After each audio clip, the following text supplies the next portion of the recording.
DMO Online Television rates this program as TVMA. It is intended to be viewed by mature adult audiences, and may be unsuitable for children under 17 as it might contain strong political themes, gestures, and body actions. The only reason why I chose to leave Nope, first and foremost, struggle yaffe ya Nope yali kuki? Struggle yali ku national wide mobilization. Okukunga abantu mu Uganda yonna okujjako President Museveni. Era fe akalulu teyali pulaani yaffe. We didn't come for direction. Twali tutegese pulaani nti akalulu either tukagaane oba tukunga abantu beyiwe ku luguudo bo bennyini bagireko ani. Naye mwami Kaka katasobola kuba mwami Museveni kalulu nga yakabala yakalonda n'obululu yabukuba. You should have a bigger plan betubaddemu emyaka 3. What next? Tugenda kubeera nga tulimba abantu. Kakati twagamba mwami Museveni tubujjako mu myezi 4. Kati guno gwakumeka. Akalulu kaggwa nadda.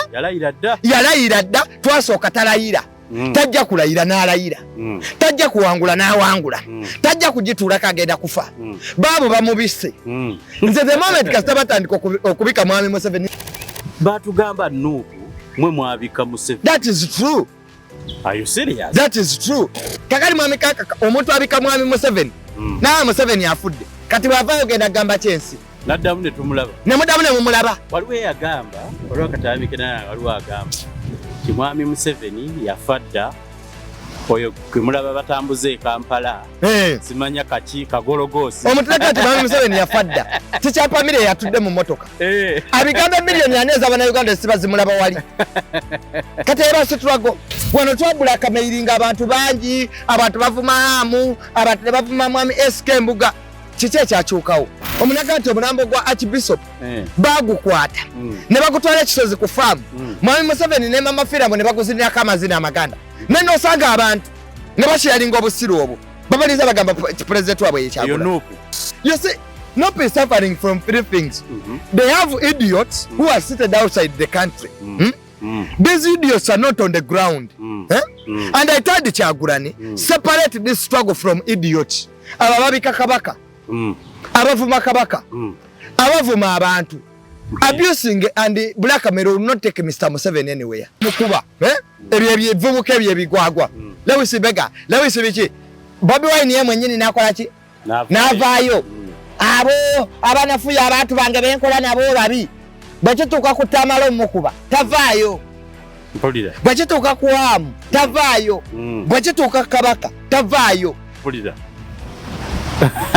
Olaya double standards eziri mu struggle eno. Aba Nuupu bavuma Lubongoya.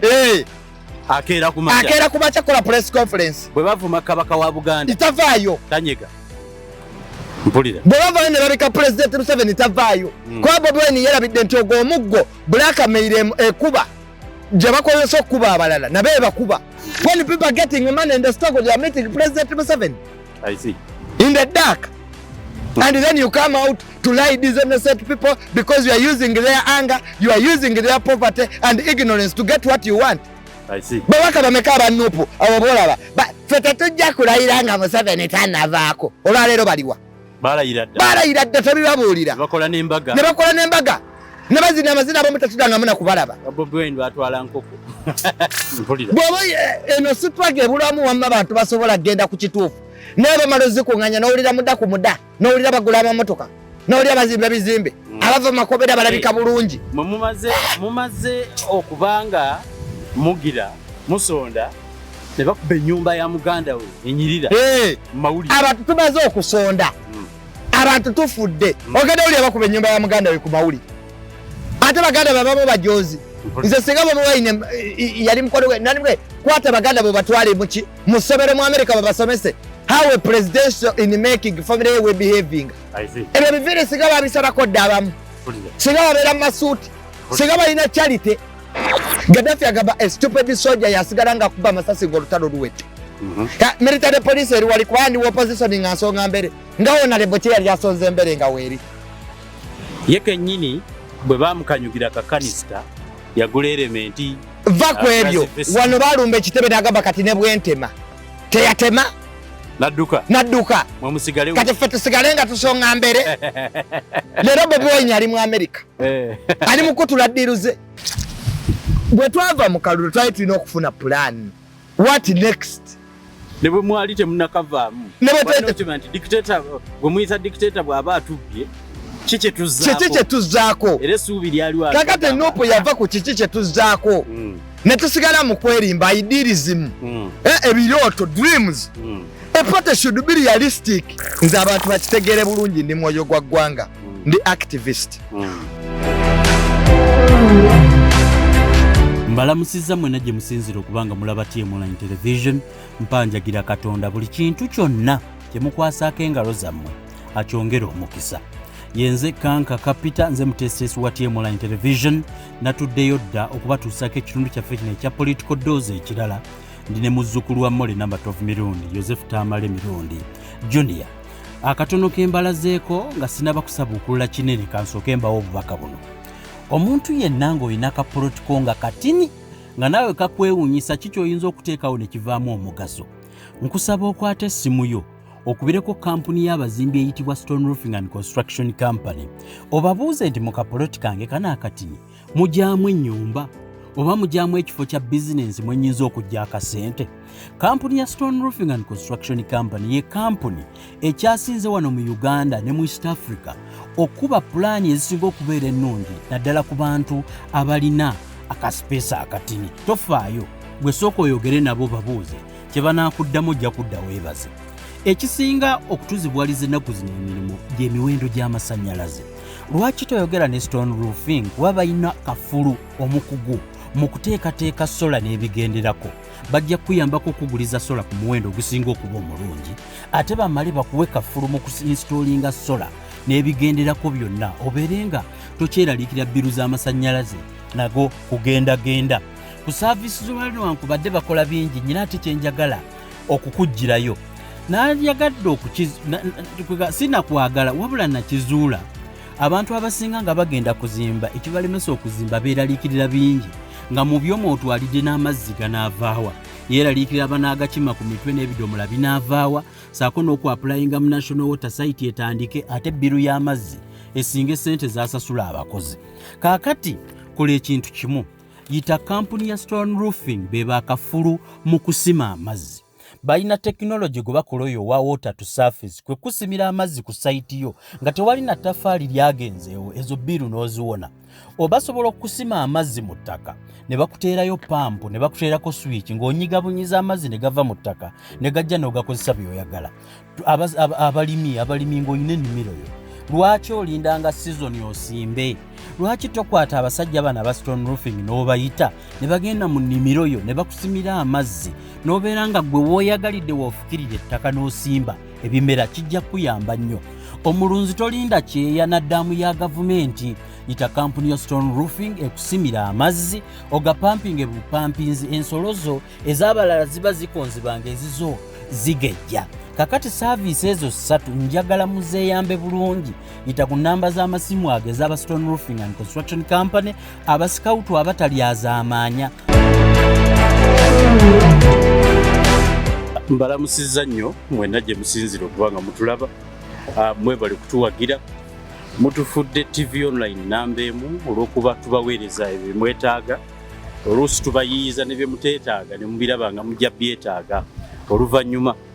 Ndi ne muzzukulu wa Mole number 12 Mirundi Joseph Tamale Mirundi Junior mu mwaka guno gwennyini olwaliwo tukoledde program nga tukuba omwezi ogumu amabega okutandika omulala yenze Kanka Kapita ku side zeno baweereza maaso eri ye mutabani wa Tamale Mirundi senior maama tumutumiddeko tuludde n'omulaba maamawo nange ndudde omuwala engeri gyabadde covid saagala kutwalira abantu covid omanyi covid yasooka n'abawa byabufuzi omutuufu n'atuuka kyeyakoze abantu naye nga batulaba beebale nnyo okutulaba naawe nenkwebaza mwami Kankaka okunkyazaako wano ku TMO ezimu ku online media zesinga obulungi ate weebale kuleeta nga story ezitali biased buli omu omuwa omukisa n'akola ki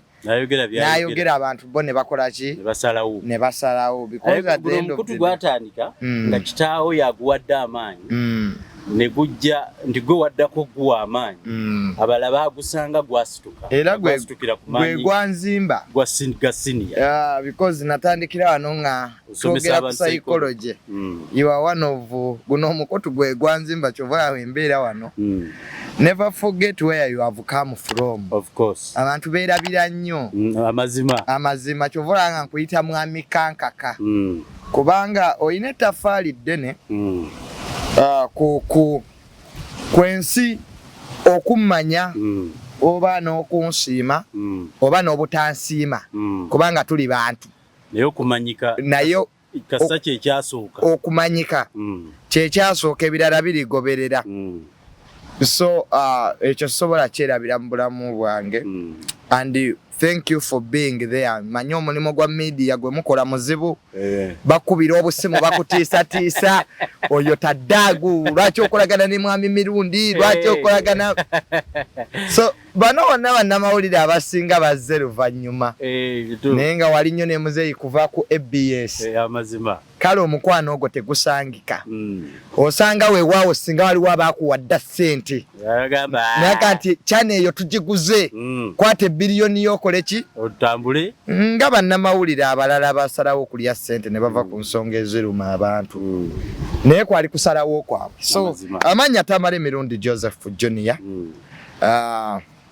mbeeramu tubadde mu lockdown president yakatuta embeera yeeyo si nnungi mu Uganda abantu bali bubi abantu economy nfu buli kimu kidda buzzi amasomero abaana tebasoma kwegamba Uganda bw'ogitunuulira tulinganga abaddayo mu 86 nga president yakawamba ng'ebintu byonna biri kikwaka tolina institution gy'okyayogera nti ekola nti oba ekola bulungi omanyi akawuka kano aka covid kabi nnyo nti kasita kakwata mu nsawo kintu kyonna ekikwata wano mu nsawo kikuluma n'okusinga obulwadde era waliwo abagee nti nedda atutoba tufa abasigala basigale naye nga tukyalina kye tusobola okukola ki okuzza eri omumwa kubanga we tuba tusoma Maxwell needs of hierarchy emmere yeesooka mu bulamu bw'omuntu ye basic need yeesooka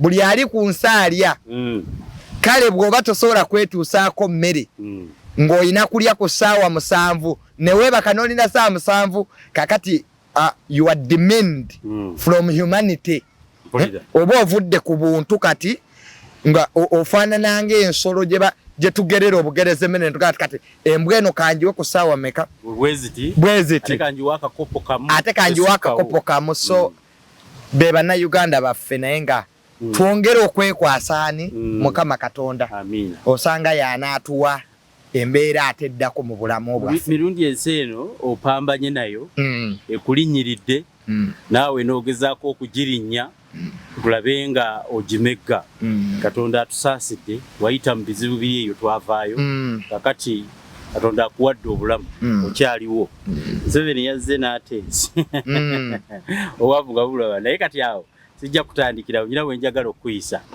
emabegaawo nakulaba nga weerigana ensi obadde muwagizi wa kibiina kya National Unity Platform ate ne muvaawo bubi olw'ebirowoozo ndowooza ebitaakwatagana ntandikiraawo nsonga ki ekujja mu kibiina kye wayagalanga n'okisuuta okutuuka okuba kati ng'oli independent banze bwentyo bwe nakitegeera nze ndi independent minded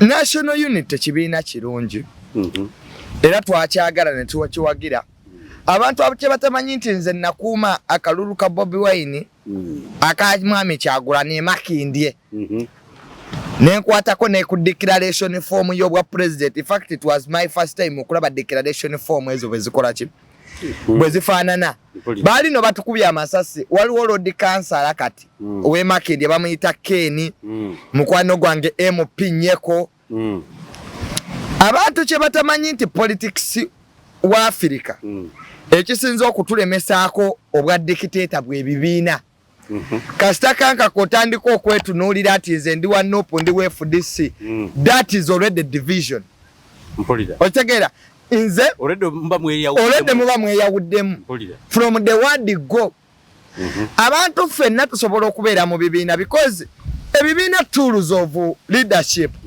baasi za byakukutuusa mu position za byabufuzi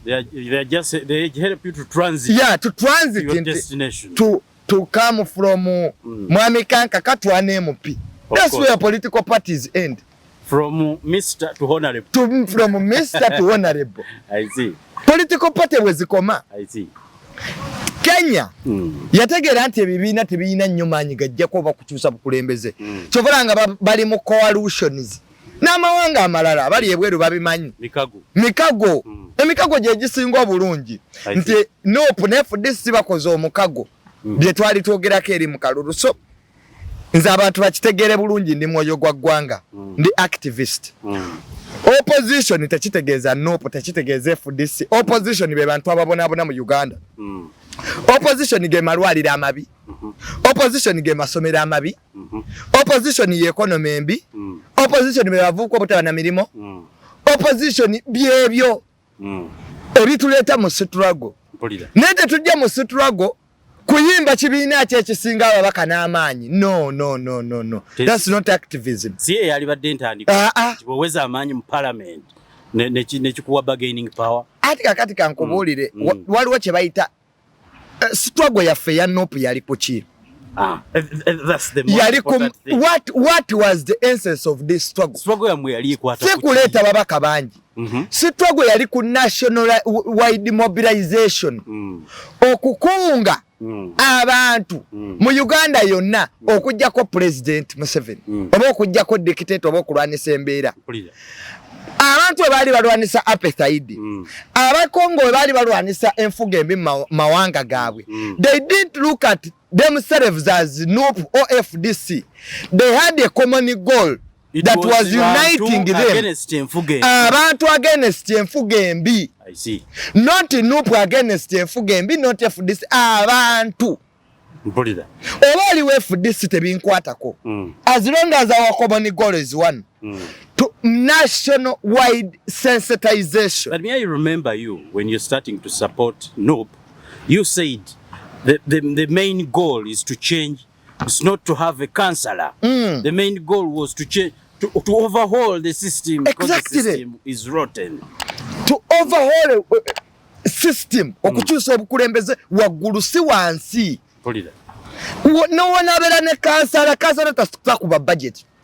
Kaza tasoma budget wano tu ebizibu bya Kampala okyabijjukira Mwami Kakaka wano betwalonda Lord Mayor oyo Mwami Elias Lukwago lawyer ebizibu bya Uganda abimanyi yayinako ne regulatory framework nga bagenda supporting okuva mawanga UN I think was going to support us tubere ne transport sector nungi Mwami Museveni n'aleeta Jennifer Musisi tudde ifuse Lukwago era Mwami Museveni yewaana ng'agamba ti nze oyo Lukwago namusiba ki namusiba enjegere waliwo ne yasinzira Kazindaalo n'agamba ekyobwa Lord Mayor twakiwamu amazzi so the problem is not having the problem is to change leadership top leadership I see kwage biragiro byonna gye biva ekyenyanja kivunda ku mutwe kakati n'olwekyo for me why I was an activist and I'm still an activist because byenjogera sibiyogerera abantu and I don't need the people to appreciate me now I'm doing this for my country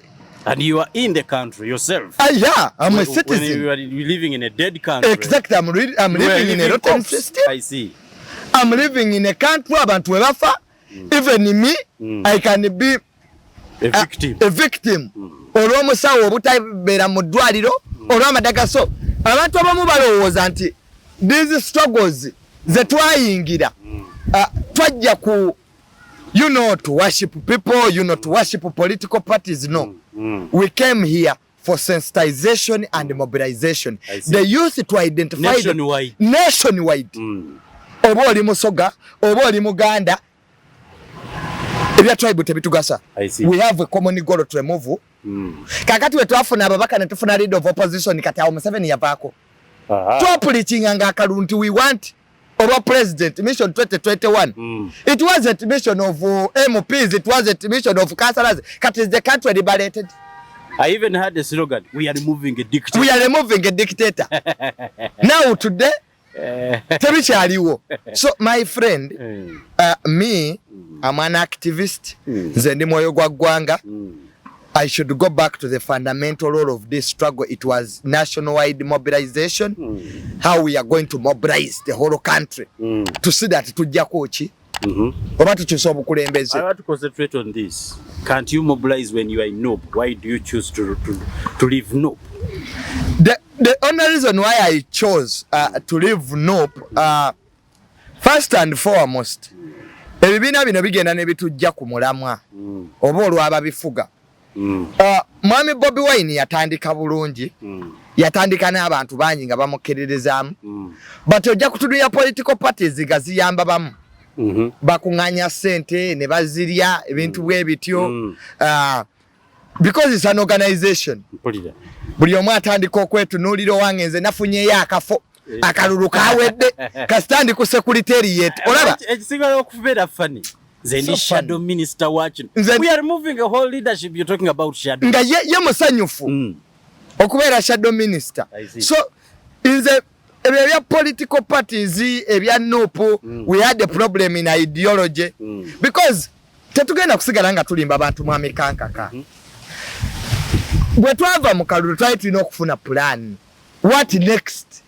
Nebo mwali temunakavaamu.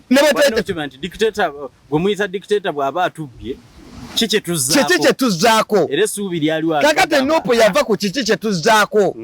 Ne tusigala mu kwerimba idealism. Ebirooto dreams. A party should be realistic. Best je yatugamba ate naye yakitegeera leeti. Amazima gali nti mwami Museveni muzibu wakuba mu kalulu. Era fa akalulu teyali pulani yaffe. We didn't come for direction. Twali tutegese pulani nti akalulu either tukagaane oba tukunga abantu beyiwe ku luguudo bo bennyini bagireko ani. Naye mwami kaka katasobola kuba mwami Museveni kalulu nga yakabala yakalonda n'obululu yabukuba. You should have a bigger plan. Betubaddemu emyaka 3. What next? Tugenda kubeera nga tulimba abantu. Kakati twagamba mwami Museveni tubujjako mu myezi 4. Kati guno gwakumeka. Akalulu kaggwa nadda. Yalayira dda. Twasooka talayira. Tajja kulayira n'alayira. Tajja kuwangula n'awangula. Tajja kugituula kagenda kufa. Baabo bamubisse. Nze the moment kasita batandika okubika mwami Museveni netegeera bano tebakyalina ki. Let's concentrate ate ku ekyo. Batugamba NOP mwe mwabika Museveni. That is true. Are you serious? That is true. You see, NOP is suffering from 3 things. They have idiots who are seated outside the country. These idiots are not on the ground. And I told Kyagulanyi, separate this struggle from idiots. Ababika kabaka. Abavuma kabaka. Abavuma abantu. Abusing and blackmail will not take Mr. Museveni anywhere. Kakati ebya blackmail tebikyakola. Wano twa blackmailing abantu bangi, abantu bavuma amu, abantu bavuma mwami SK Mbuga. Kiki ekyakyukawo? Nothing. They are still going on. These idiots sabo bolaba. Besagala na kwa platform besagala kwogerako. They have become the spokespersons of the party. Omutula tule bweru. Nze gundi. Ntegera nnyo ebiri. Yamanya kibiina gye kidda. Yamanya ebiri ku street ali mailo 10. Ayina mailo 10. Kakati olwokuba nti wano mu Uganda oba bali ku struggle oba PR yaffe tevaayo kwe distancinga. What is the role of a spokesperson? The role of a spokesperson of any party is to come out and make statements to differentiate the party. But waliwo abantu abatusenga be ba NOP. Ye mwogezi wa NOP. Najja nayogera ekitu namaliza nga gamba president wange Kyagulanyi. And people take it to a position in national unity. I see. So those people who are abroad, I don't blame them. They're out of touch with the reality. Because you have a struggle bidi. Waliwo eri wano, waliwo eri. Kakali mwami kaka omuntu abika mwami Museveni.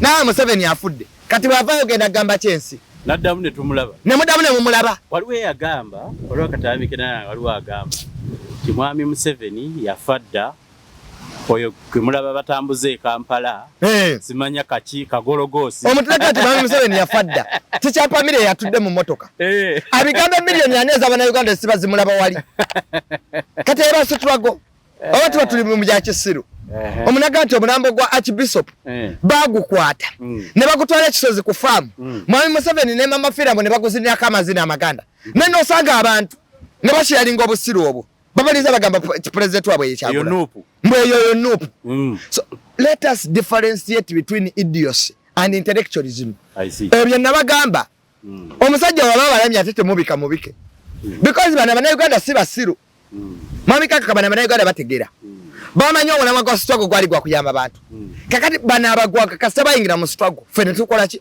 ne tuwavira we shift ekyo kubiri Mwami Kaka kache kugamba Bobby Wine bagenda ne bakolektiga sete namugamba tivamu ebyo byabana Uganda bali yebweru gendo meeting Bill Gates wana kusupportinga kaluwa wasaze utogeze mu election election is the declaration form of course bwoba tolina bakuuma kalulu Mwami Kaka kane obo ino obuwagizi wanunga abantu bakwagala nga tolina bakuuma kalulu kati olwaki oba okayingira of course election declaration form of course omubbi bwatunula nga tewali kufuru ababubi kati oyagala genda mu America olopete akalulu ko bakaba no America agenda kusaba declaration form kyekiraga goza America agenda kujja kuba Uganda just from nowhere wana twayimba eryato tugamba eryato lize kuba Museveni kuba lichimye ba malaya Mombasa li malaria eyongereyo ne tuliyimba ebyo byekisiru let us come from realism tudde mu realism tuve mu biroto ebyo kubika ba Mwami Museveni ebya Black Mail mbutamala embega buli avayo kama national itamazima mbega.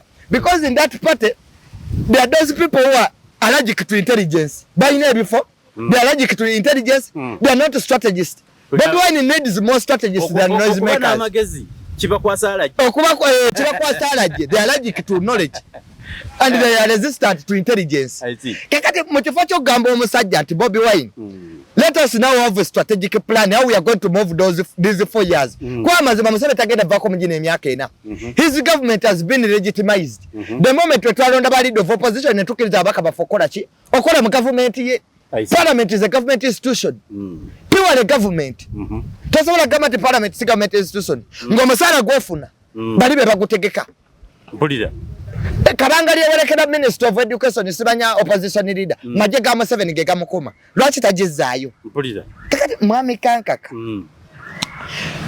Bobby Wine ainabo abatategeera abatamanyi politics abakyakiriza mu bya Black Mail let us Black Mail sandi so kubanga avudde atugambya mazima nopo ine kizibu lya vibe bagamba mazima akola ki abambega buli avaye bagamba ka idea buli avaye bagamba tibane ekiro kyekitofo kyetulina okukola because balwala kabotongo wenziku babaloza ati Museveni agenda na bivumo wano president Museveni agenda fuma government yobotenga ina plan abo naba bese sejuso yogola Mwami sejusa oyo jeno gola yali OC wajinja road tefola banga abagazi abali basomye bafuna obuzibu mu nsiko era Mwami Museveni agati we had a problem abasomye nga batamale bayingidde struggle kakati baba tasomye batulabanga bambega abatamanyi politics batulabanga nti tujagerera ku byabusiru byabwe but Mwami Museveni yakiriza political wing nebeeramu abagezi abali basomye abatasomye ne basigala kuba mundu kakati struggle yakyagula ntoyawula musiru na mugezi kubanga abali mu kibiina ekye mabega bo bakyakiririza mu Black Mail yagwa mu kalulu Mwami Kaka kakalulu kagwa omusajja America bamujetimizinga okuwano tulina polling station 3400 okubeera ne polling agents babiri nagamba wetage bilioni 7 babiri bokango basasula emitwalo emeka 5 tosobola kuba government eno mu kalulu best gye abitugamba tubigezezzaako what we should do now is a national wide mobilization nga struggle bwe yali babu wene tubugamba bana bakubi bebikonde zebulaba abamuta nga betwagala okozesa kwata abantu you cannot liberate country gato ina cells oyina chiba terrorists babera ba mukaso batabunyo you form cells katika kwa ekyo okulabirako singa tulina cell ya nopo ngerika abana abiri enasana tulina cell ya nopo ngerika abana babiri ekyengera tulina ssala ya Nuupu ng'eriko abaana babiri okwetoolera eggwanga bwe tugamba tukusenseka Constitutional Square tuba n'abaana bameka? You need mobilization. Ebyo bya Blackmail simanya biki gundi mbega with those idiots abatudde ebweru. Sera ko government egwanga bagikubira ndulu. Government yine egenda gwa. Government egenda. Gabuze, what is the role of those people who are abroad in Nuupu? Rolo yabwe mu Nuupu yali kubanga bwabanga omwogezi tavayo kwe distancinga ku byeboogera kitegeeza they are part of you.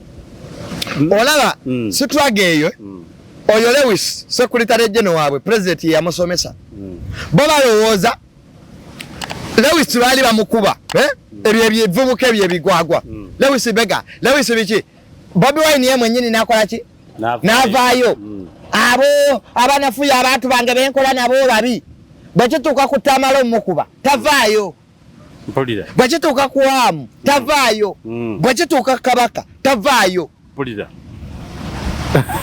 olabye double standards eziri mu struggle eno aba Nuupu bavuma Lubongoya akeera kumakya kola press conference bwe bavuma Kabaka wa Buganda tavaayo tanyega mpulira bwe bavaayo ne babika President Museveni tavaayo kuba Bobi Wine yerabidde nti ogwo omuggo Blackmail ekuba gye bakozesa okuba abalala nabe bakuba because at one time ekivubuka kijjayimirira ebweru kigambe Bobi Wine yali asateza government atuka kiseera nga takyakola ki mbwe bivuuka biina bazi kakati bw'anaavaayo mbu n'abigambako mbu nga naye mbunga atya kakati Bobi Wine president wa social media a leader should be universal. Leader tabeera wabalondemu. Should stand for the values of you the should stand on the values. When tetuwagira ba individual, we are not here to worship people. We are worshiping values. I see. Values is an opposite chize twatandikirako. Was Blackmail part? Okubika abantu abalamu was it part? Kakati n'olwekyo mwami Kaka we meandered. Twabula. Kuba twalina post Museveni plan. Omusajja atukubya akalulu. Mu kifo ky'okutuula wansi ga opposition leader. Eyo opposition mwami Kaka keri divided. Waliwo abantu abamu abetunulira ku tribe.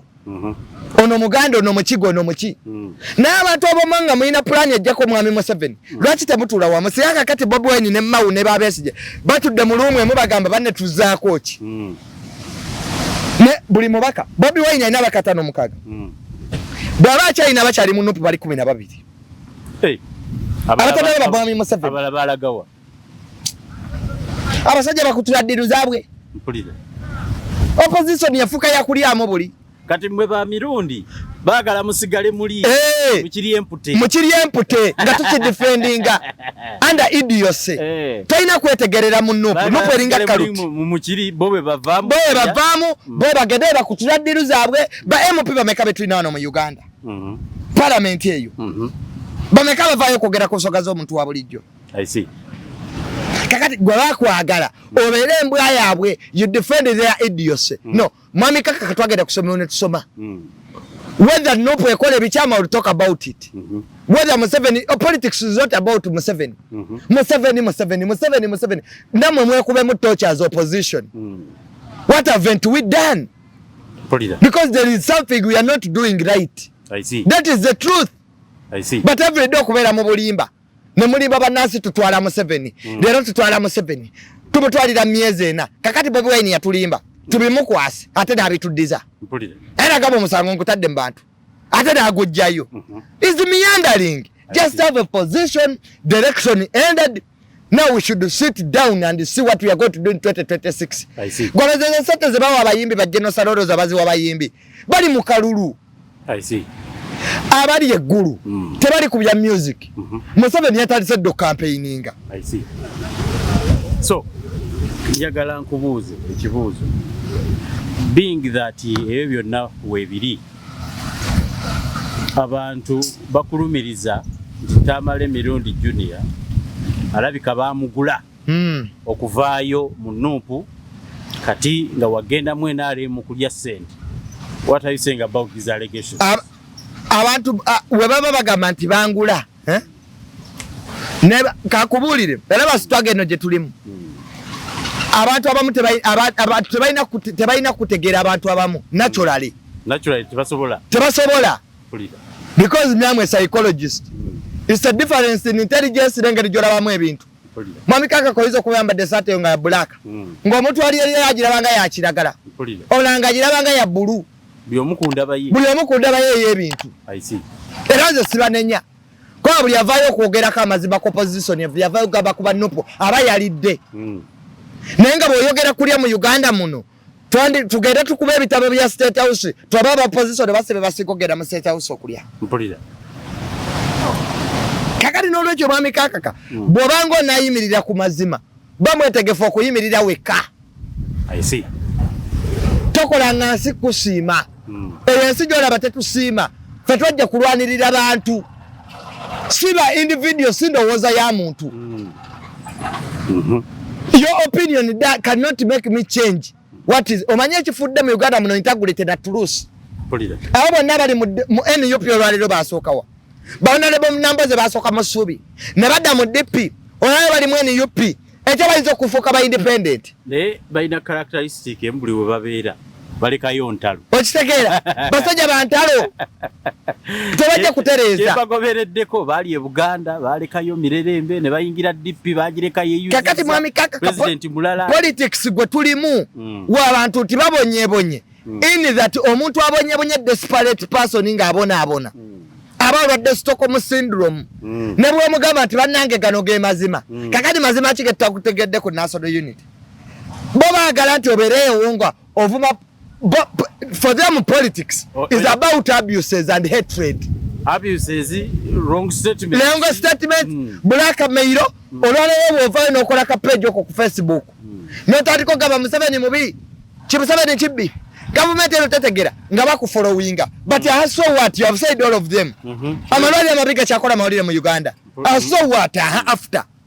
After you have said the hospitals are bad, so what? What next? So we sit in the Kamoch on press conferences, dressed in suits, that hey, we are now liberating Uganda. When we are not, when we don't have a plan. I see. When we are just there lying people. When people are getting money in the stock, they are meeting President Museveni. I see. In the dark. And then you come out to lie these innocent people because you are using their anger, you are using their poverty and ignorance to get what you want. I see. Babaka bameka abanupu abobolaba. Ba fete tujja kulayira nga Museveni tanavaako. Olwaleero baliwa. Balayira dda tebibabuulira. Bakola n'embaga. Ne bakola n'embaga. Ne bazina amazina abamu tetuddangamu na kubalaba. Bobi Wine batwala nkoko. You think we are stupid? Ewe yabayisa So you want us to support wrong things because it's about opposition. Opposition is not noob. I see. We are not here to worship people, to praise the people, or to link, to worship. I see. It's about truth. Let me ask you something. Muwano wetujjidde okola video nawuliddeyo mukyala w'omuwala wabadde Lugambo. I don't know whether it is right or but let me base if it is right. Singa kiba kituufu. Nawulidde nti mukyala wa Nubianiri bamuwadde ekifo agenda naye kusaavinga mu gavumenti eno. Be bantu be twali tulwanirira nga babasibye nga tuwulira twagala baveeyo olw'okuba baateeka amaanyi mu struggle. What is your take about Anti Bobi Wine ye n'abaganda benga batadde ennyumba zaabwe mawulire. Ekyo wakyogerera. Okitegeera. Long time I remember. Kakati bwe tubanga buli omu byali byakuleeta bakyala baffe kufuna bifo. Nange owange yandikoze ki? Yalize. Bwe bibanga byali byakuleeta bammotoka ga plate proof.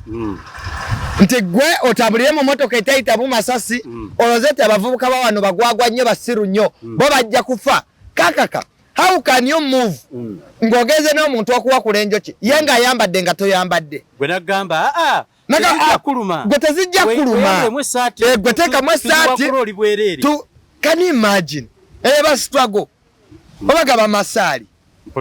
President Museveni abantu tovulanga bamulwanire yalinganga bo. Abasajja bakuba emmundu kuva mu nsikesiri zaali zibaluma. Nga yeebakayo. Asulayo. Abeerayo. Nega kati Bobi Wine yagala n'atuuka naye n'abanga Museveni. Baayagala okuggyako ate abafaanana. Okitegera yetuuka oli mmotoka ya plate proof aha balowooza ati struggle y'abageto naye si buli omuntu yakulira mu geto.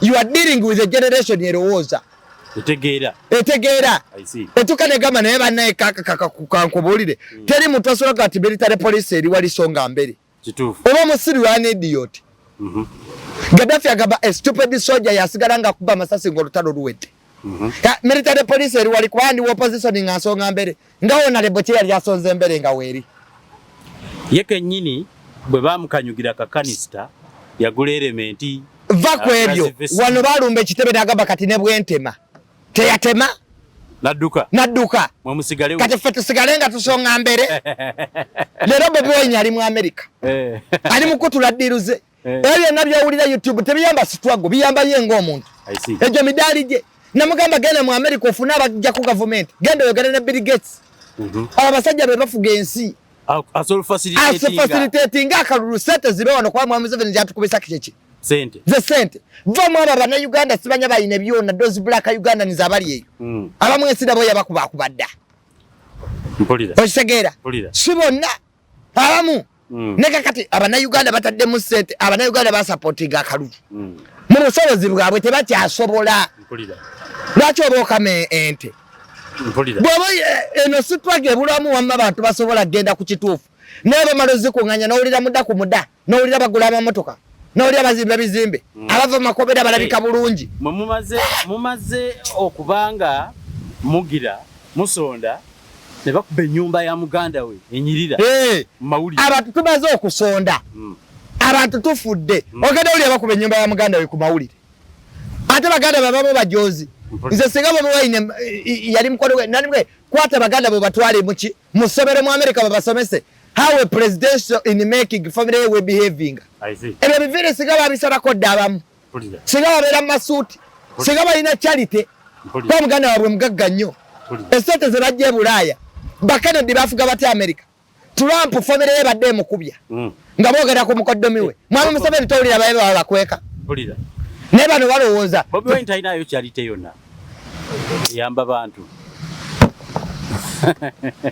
bwagenda mu America seta balanazi kunganya kati yabadde mu America tuli mu covid tubona abona olumalanga bakobonga batuka tuli mu opposition leader ali Boston tebamanyi nti ese kitongole kya Uganda kikesa makanda kyagasiba mu America abona bata Uganda bambega bazongeramu abasinga bambega bali ku payroll ya government kakati ebya Boston betuyambira wa oli Boston so what next twagala kulaba secretary of defense wa America ngoli naye mutesa kugwanga tukoye ebyo kutuvugisa kankaka fe batuvugisa mukaluze na twene Bobi Wine emirundi 5 ne mugambo ina plan ejja ko 7 yina olwatu ko musajja nyenda okuddamu okulya tugamba ntwala mu 7 myezi ena guguno gwa musanvu kaka di Africa mwefulu ndiwo kuvugibwa buvugibwa ngambalasi you can't be.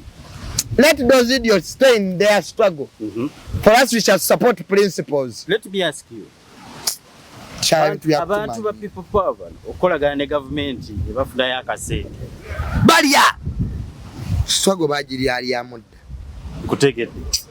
Awo Tamale Mirundi Junior has given me his side of the story.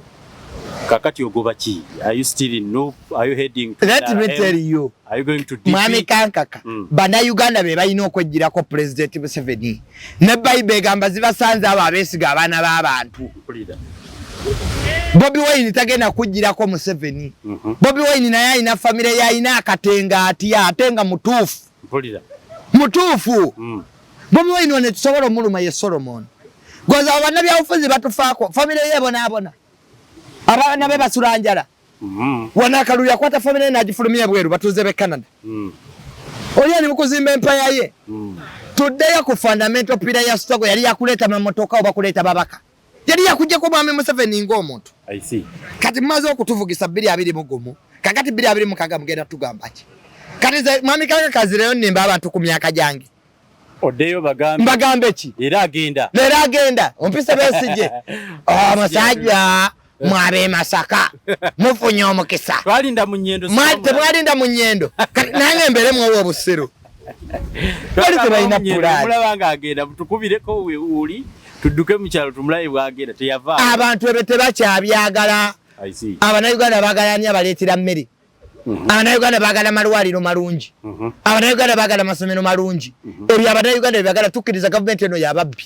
Mbi tukikkiriza. Bajaguluzi. Tebalina kye batukoledde emyaka 3 mu meka.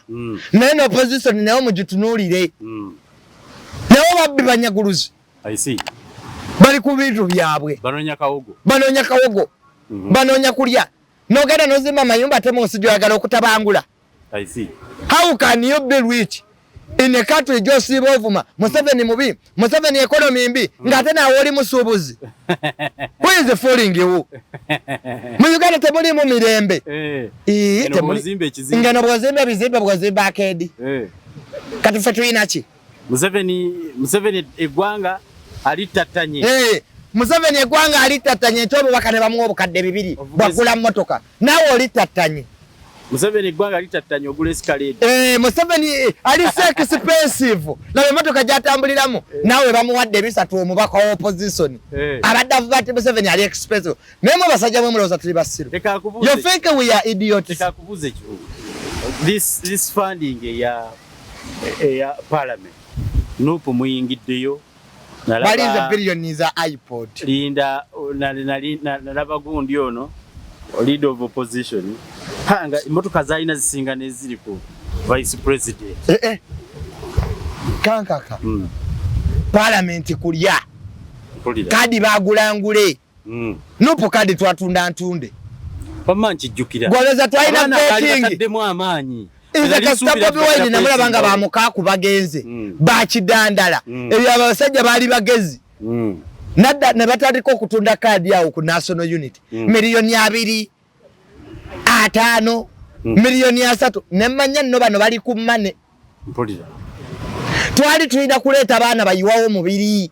Ate baaliwo. Ate nga abaana baaliwo abasajja abaana basobola obatta amale teri yakumanyi as long as ina influence leeta abantu ku state twanirire victory. Yaleeta basuubuzi. Balozi yasi hali mufako.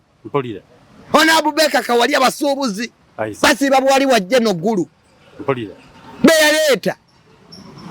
Omanyi omusajja Latifa kadi yagulangule n'atuka n'okuleeta mulamu we Nabiira.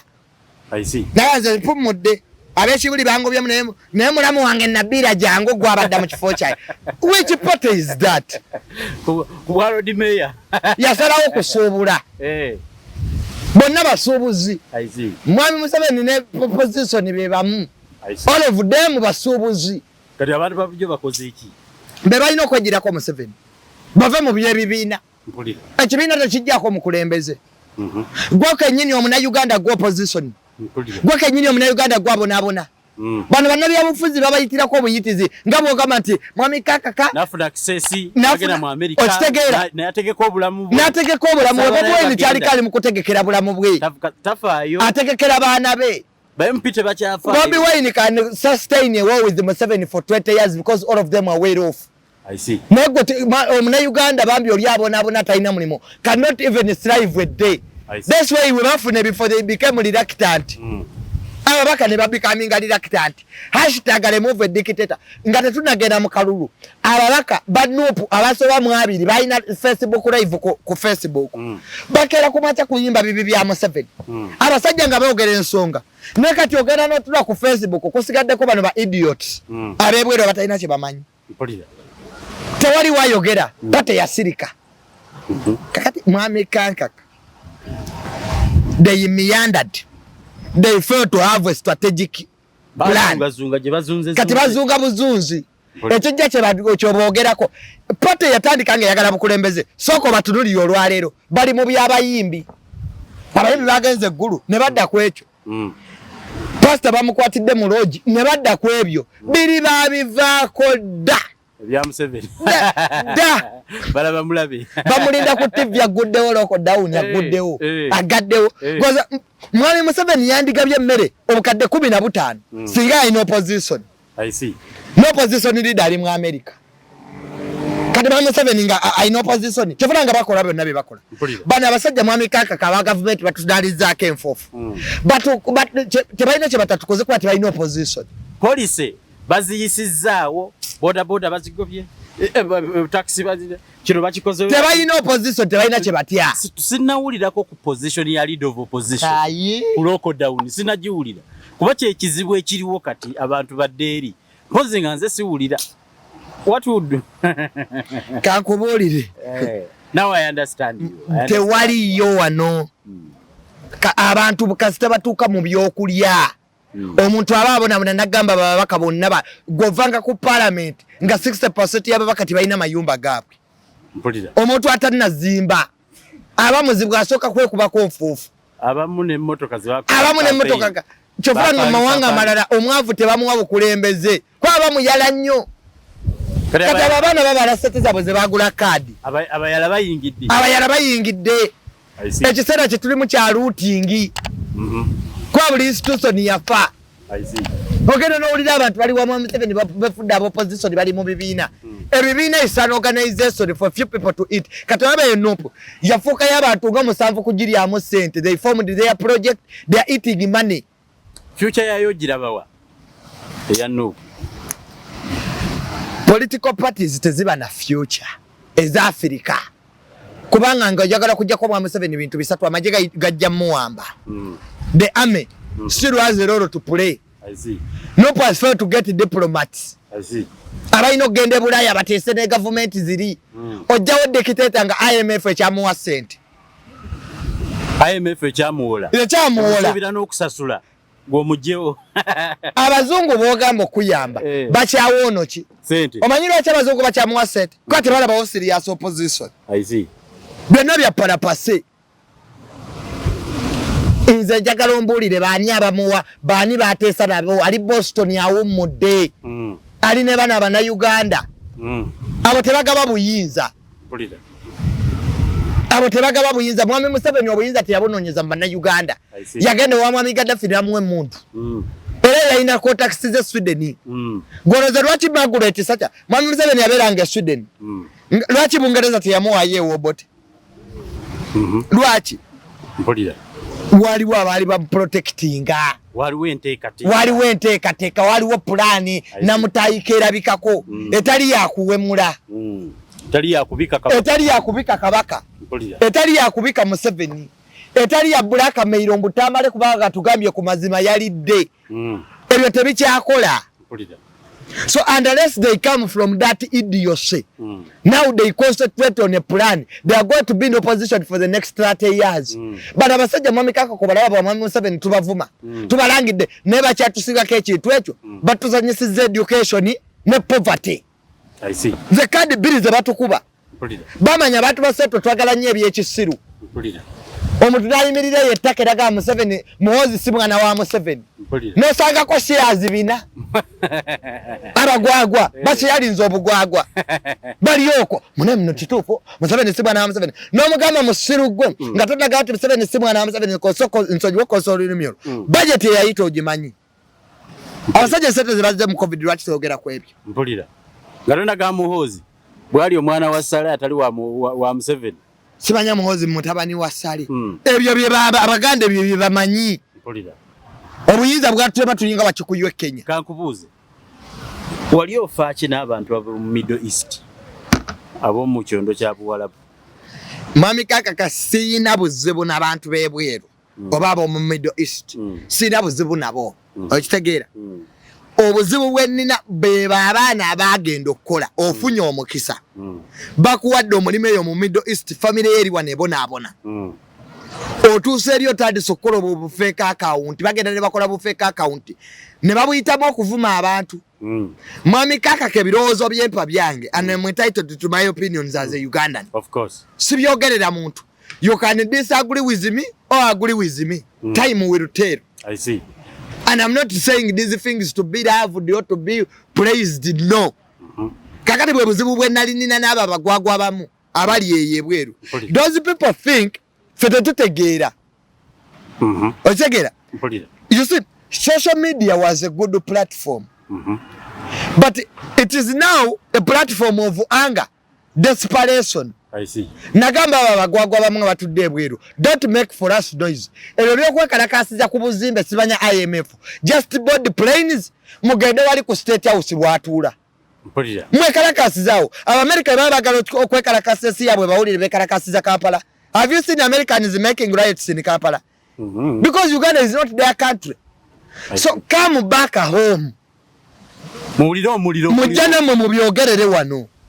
Lwaki obyogerera mukasimuko gye weekweseeyo? If you are really an activist and a struggle, Nelson Mandela bwe yali yakuba apeside yagikubira Zimbabwe. Yalwanirira Dubai oba UAE. Yalwanirira Saudi Arabia. No, this idiocy of people thinking that for us we are here, you don't have an opinion, you should come. Bobo wagira nope ku social media baza anti byogero inabijja ku bo bo balowooza both for them intelligence and being loved it is supporting idiocy in nope kaka oba mugezi ngo wagira ebya nope then oba musiru nga weyogeredde because nope is like a carrot cut kiringa kidini mu Uganda yonna buli omu mubi kati gwe buyinza olowooza abali e Saudi Arabia be bagenda obukyusa n'omubi Museveni buli omu gwagamba tabula birungi balala byatukoledde kituufu waliwo abamuwagira n'essaawa enfu ebeerako ennamu omulundi gumu we yafiira osobola okumutulira Museveni simwagadde mu kino na kino naye kino n'ekino we tuna abaana abo abasinga sibanenya abali mu Middle East bato bazze muzannyo gw'ebyobufuzi. This is a game of rich people. Ebyobufuzi muzannyo waba yagenda kukola soka concentrating osoka oyambe family yo. Mwami kaka feba naba mwami Museveni oyinza okera n'omuvuma simanya Bobi Wine takumanyi n'abaana be tebasula njala. Waliwo kye tuyita reality check-up okuva mu nopu natunuli reality bakiyita reality check-up. Omuntu osooka ne weetunulamu n'ogamba naye bano balya ssente. Bobi Wine bazimbye ebizimbe nze myaka 5 nina kubaawa nga nze azimi. Because abasajja bawagira wano Besigye ne balekanira Besigye bavu bazibu sitwago yayiike yabwe bakyali ku boda mwami kaka kajagala kweza emyaka 3 nga sikyali ku social media. Because social media si mulimo okero okwasamira abantu si mulimo. I want to organize my life as I continue to say what I say to help my country. You're not going to organize it in a company of people. Exactly. You can't be in that company. You cannot be in that company. Boba goba birala. You cannot win a war with desperate people. Those people are desperate, most of them. And as I forgive them. Because nanga singa nali mu mbeera gye bali munange bye nandikoze. Nete bigenda bayamba. Ebyokuvuma abantu ne bakola bu fake account ne bavuma buli omu. At the end of the day, you cannot liberate this country alone. I see. Wana abantu bameka basobola okuvayo ne batula mu kamera ne bogerera embeera z'abantu. Batono nnyo kola program bameka. Batono nnyo asobola okuvayo n'ayogerera abanyigirizibwa. Olaba wano omuntu aba n'ekizibu wa mikaka kanakubira essimu naga naye saagala nze kubyogera. Jangu gwe binjogerere sijja kujja. Ekizibu ya Kiina. Kakati, now what needs to be done? What are the solutions to the struggle of the youth? Massive mobilization, sensitization, and getting people with the character, with a plan. Tulemedde okufuna abazungu abasupportinga struggle za Uganda. Kiki ekyakolebwa mu nsi endala okubeera liberated? Chenali ngamba Secretary General. Just go because oyo mugezi oyo Lewis. Era kibina kino omuntu ogwo mugezi ye Lewis. Ate nyini kyo. Bobi Wine Nobiyaniri Ede Mutwe nga wabagalidde mu kisenge n'obuli omu n'omuopen n'olupapula n'omugana right anarticle oyinza okufennako. Nga Lewis taliiko yabibawandiikira. Era oluzungu lwona bakupejirye siru lwe lwa Lewis. Kati ngana atiko yabayimbi generalabye how can you abuse musician nga nawe wa genocide wagendayo mpulira oyinayo n'ekifaananyi nti walike wafande muwozi buba butaagaliza ti mukaseera kedda ng'okyali n'obwetaavu wagendayo. Omanyi abo abaana balowooza nti every institution egenda kulwana olutalo mpulira ati tegenda kulwana lutalo lwa liberation. Jiri mirimo. Tell me any person who can leave his job to come and join the struggle. Tutandikirawo. bwoboga mate Museveni atufuze bubi abantu bagala enkyukakyuka njagala yo mbulira aleso omulimu gwagenze mu nkyukakyuka mumbulireyo gwagwo waguleka ambulirayo walabira nti gavumenti egenda ggwa abantu baleka emirimu gyabwe ne bayingira ki ne bajoininga struggle buli omu gyali ku desk ye buli omu ali ku desk ye bakera kusiba bikalu bakola mu gavumenti gye bataagala abayina amamotoka bagayina basigala kwogera kimu Museveni bwali yagala alikola ki kubanga bategeera ne bana abeefuula nti baagala okujjako Museveni tebaagala mmujjako baagala Museveni ajja kusooka kufa bamulinza afe ne bamubika bubisi nga tannafa. So what needs to be done? We need to do something. Massive mobilization as the opposition to a division because the opposition is more divided. We should sit down nga opposition. Kwa kati Bobi Wine ine kizibu kimu yafuuka president nga tannafuuka. The hardest part is to be a crown prince when you are not a president. I see. Awo ng'olinda entebe awo. Otandika okukola ebintu ebyefaananyiriza kabaka. Museveni is still the one who is the president of this country. Kakati bave mu ebyo obwo bwe mupiwe baafuna obwo bumotoka bwa plate proof babuzeeyo. Badde mu situlago yali balesoni. I see. Eya situite yalo sinene tuva mu kalulu tewaliwo wadde na riot. Eggwanga lininga litalina opposition. Tewaliwo wadde nakalwa yoti ntikakano.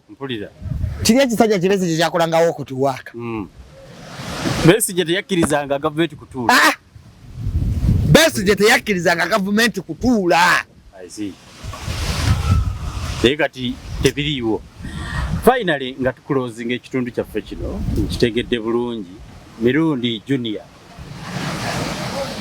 what are you up to now? Kikyogendo because waliyo abantu abagamba omusajja oyo yasomesa psychology n'akyusa obulamu. Omusajja oyo ebigambo bye like us, some of us think your words have space in mind change. I'm past that age of looking for lovers. Getting a few likes, social media likes. And 400 shares. Then I come and say, hey, now I'm powerful. I'm changing society. That is idiocy to me. Okay? Between no liberating abali mu nnimiro. Between no liberating abali eri mu nnimiro. Abamu tebamanyi na kummanya. Otegera. Betulwanirira bafune obulamu obulungi. Bulwanira ku ddagala ly'entefu alunde ente ye. Omukazi ali emulago gwenwanirira okufuna eddagala eddungi tamanyi na kummanya era talimanya. Sigo wamuzaalamu. Siza ne yamuzaalamu omwana by the way. Abalimi ebintu byabwe nga tebirina butale. Because I strongly support the East African community. Era kyo Museveni muwagira. There are so many benefits of being in the East African community because our market will enlarge. Otegera. So the politics of emotions, abuses, blackmail is not part of my vocabulary. Tribe. I see. We are on the politics of principle.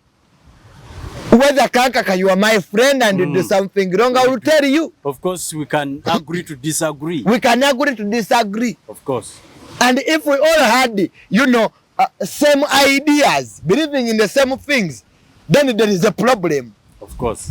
Now, I'm family, I'm another Ukanya buli kaseera. So, me, Tamale, everyone, okusuuta tukwagala nnyo. So what? Yes, onjagadde naye ofunyeemu ki mu byenjogedde? Jamu ebyamakulu mu byenjogedde. Ne Yesu yajja okutunula tebaamutegeera. Mazima. Okitegera? Waliwo ne kakati abakyakkiriza nti taliiyo. Kituufu. Okitegera? So humanity and humans are like that. Abana Uganda amazima bagategeera gayise oti babeerawo kale no gundi yatugamba those are Ugandans. Amala kufane bawereza ka rest in peace. Kyabamanya abebweru. Nze mwami kaka ku. Get them struggle. Baba bereri wa Sengitoni. Rest in peace. Migende. Genda gwe. Lwaki oyogedde bwoti? Bw'omala okufuma nche bakola. Rest in peace. Ba Franka bafa. Ba Yasini Kauma bafa. Ba Rwita bafa. Yeyo struggle gye twalitulanirira yali yabifo. Yali abantu kuleta plate proof. Yali abantu bebaka mu America. Yali yakudisa gwanga nti besabe ntumutwala myezi 8 atagenda. Sijjukira yo wanupu. Omanya abana bale mala. Kyalira abana abo nti oba abana bono be baliwa. Abana bakyali kitali ababona. Bakyakubwa emboko. Olw'okukkiririza mu ekyo kibali balowooza nti kituufu. Ne lwakwa tuliriddwamu enkwe. Olwaba abeegulumiza. Omuntu ne bwe yali badde kitalya n'akusanga ng'okyali ku point eyamutwazaayo aguma n'agamba nabimanirira. Abaana babeera eyo. Naye okusanga gwe kati okola. Naye okusanga nga gwe olinga Segirinya ogezza olubuto. Ozza obwenkulumu. Mpulira. Mr. Update kati oli Mr. Buildings. Mr. Kazi. Tokyali update. Ako ka update ke wali okola abantu kabaali bakagumigirako. Kebakuwera ka. Abantu baali batugumirako. Nga bagamba nti olaba mirundi akola ki? Kubanga nze ne bw'ona nzalawa. You are still young. There is a generation I'm driving. Of course. Waliwo abanzikiririzaamu be nasoma nabo. Waliwo abanzikiririzaamu abamanyi. So kati gwe nabona kuba bo propaganda. Tamale yali simanye yakola ki? Buli omu mugamba yakola ki? Buli ababulire. What next for me? I will continue doing my activism. Zatatango yo mulaba abantu bakira nga tebamutegeera. Olwaleero buli kye yayogerako. Bana Uganda has come to pass. Abana Uganda bagala nnyo ebintu ebyamangu. Baloza ati okujjako Museveni kuli yakwata eno girasi n'ogissa wano. Agenze. My friend. It is bigger than sitting in Kamwocha in suit. I see. It is bigger than those press conferences. It is bigger than going to Washington. You meet those few Ugandans. Nemwekuba ebifaananyi. And you come and rise society that you have powerful whites who are behind you. Who are they? What is their impact? What is their impact after this? Even what is their status in their own countries? So okumetinga bino ebisajja kino kiroya kye nalaba ekifere kya Amsterdam kyabeera nakyo tebijja muwa buyinza. Bobi Wine yadde yatuule nga bwoddayo ku drawing board. Oddemu otule n'abantu be watandika nabo. Bobi Wine abannayuganda kati ba meeting aba China. Abantu abamu babivaamu. Bagenda mani olabanga there is a problem. People have gone back to work. I see. And Ugandans should Uganda work. I see. Akalulu kaddamu 2026. Tosobola kumala gino emyaka ng'oyasama. Museveni Bobi Wine as MPs are eating money. They are passing bills and laws. Pockets. It's so bad for these innocent Ugandans. The day they realize that it is them. Tebalina okwejjirako omukulembeze by rising up, by standing for this country, by fighting for the truth. Amazima getwagala okusomesa eggwanga lwaki webagatugamba ffe tunyiiga. Mpulira. Kaka kalwaki bwoga ngamba nyiiga. Ate ngamba ndeeta mazima. Lwaki bwenga kugamba oba munyiivu gwagasomesa abalala. Lwaki nopo webagigamba ku mazima enyiiga ate nga yeefula nti yo yeyagala okugaleeta mu nsi. Obwa dikiteeta bwerwanisa lwaki ebuyina. Lwaki obwa dikiteeta bwa Nuupu bwe tebannabona kuyingira buyinza naye be badikiteetinga kiki kyolina okwogera. So that idiocy, self-organizement will not give them power. I see. Badde bafune strategy ya 2026. Nze sidda kufa. Bw'ŋŋamba ebyakalulu tojja wange. Pozi nga Nuupu kati erina biliyoni nga 15 tutandikiraawo. Bino ebyokutwala abaana ne kakati abaana baakuma akalulu tebabawanga na sente zaabwe. Baakubadda budget tibabasasula. Nze I mean my things, I went back to my life to organize my life. Bwe tutambudde mu kitundu kyaffe kino muzzukulu wa More Namatovu Mirundi ye opinion ye he deserves the right to his opinion. Yenze Kankaka, lwa TM Online Television, mbasibudde, mweraba.